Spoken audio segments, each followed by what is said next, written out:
अगर आपकी प्रेगनेंसी को पहला, दूसरा, तीसरा महीना है, अर्ली प्रेगनेंसी है, तो बहुत सारी लड़कियां कंफ्यूज होती हैं क्या खाएं क्या ना खाएं। और अगर जिनकी फ़र्स्ट टाइम प्रेगनेंसी है तो उन्हें कोई अंदाज़ा ही नहीं होता कि क्या चीज़ खानी क्या चीज़ नहीं खानी। इस शॉर्ट वीडियो में मैं आपको वो सारी बातें शेयर करूँगी। जब आपकी प्रेगनेंसी को पहला दूसरा महीना होता है तो उसी वक्त आपको पता चलता है। पहला महीना तो गुजर जाता है, यानी कि जब आपको पता चलता है आपकी प्रेगनेंसी का 4 हफ्ते कम से कम गुजर चुके होते हैं। 5वें हफ्ते जाकर आपके पीरियड मिस्ड होते हैं, प्रेगनेंसी साइंस और सिम्टम्स देखने को मिलते हैं। तो जब आप टेस्ट करवाती हैं, अल्ट्रासाउंड करवाती हैं, तो कम से कम 5 हफ्ते आपके पीछे गुजर चुके होते हैं। अब आपको क्या करना है, इस टाइम पर अपनी ग़िज़ा को ऐसा रखना है जो आपके होने वाले बच्चे की सेहत के लिए बेनिफिशियल हो। आप डॉक्टर के पास जाएं या ना जाएं, जब आप प्रेगनेंसी प्लान कर रही थी या आपको लगता है कि आपकी प्रेगनेंसी ठहर चुकी है, तो फॉलिक एसिड 600 mg की आप टैबलेट्स डेली की जो है वो एक डोज़ आप इसकी ज़रूर लें, क्योंकि ये आपके बच्चे को पैदाइशी नुकाइस से या बर्थ डिफेक्ट से बचाती है। तो फॉलिक एसिड जो औरतें नहीं लेती तो उन्हें जो कॉम्प्लिकेशंस होती हैं बच्चे में वो होने के चांसेस होते हैं। फॉलिक एसिड के साथ आप हर तरह की ग़िज़ा ले सकती हैं, लेकिन ऐसी ग़िज़ाएँ ना लें जिससे आपको मोशन लग जाए, डायरिया हो जाए।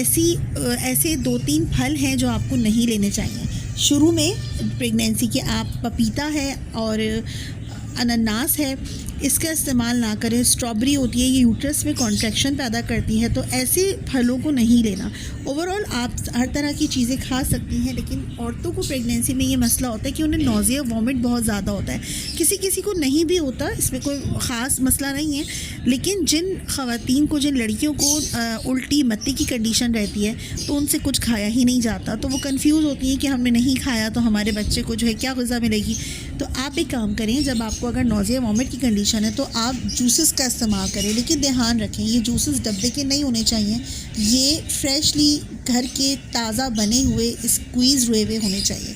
अब एक चीज़ का ध्यान रखें कि कभी भी पल्प को अलग करके आपको नहीं पीना, हमेशा पल्प के साथ जूसेस का इस्तेमाल करना है, क्योंकि अगर आप पल्प अलहदा कर देती हैं तो वो सिर्फ एक एसिडिक पानी रह जाएगा, वो सिर्फ शुगर रिच एक लिक्विड रह जाएगा, अदरवाइज़ उसमें कोई हेल्थ की प्रॉपर्टी नहीं होगी। तो आपको हमेशा पल्प यानी कि गूदे के साथ उसका इस्तेमाल करना है जूस का, और स्क्वीज़ करने से बेहतर है कि आप उसका शेक बना लें।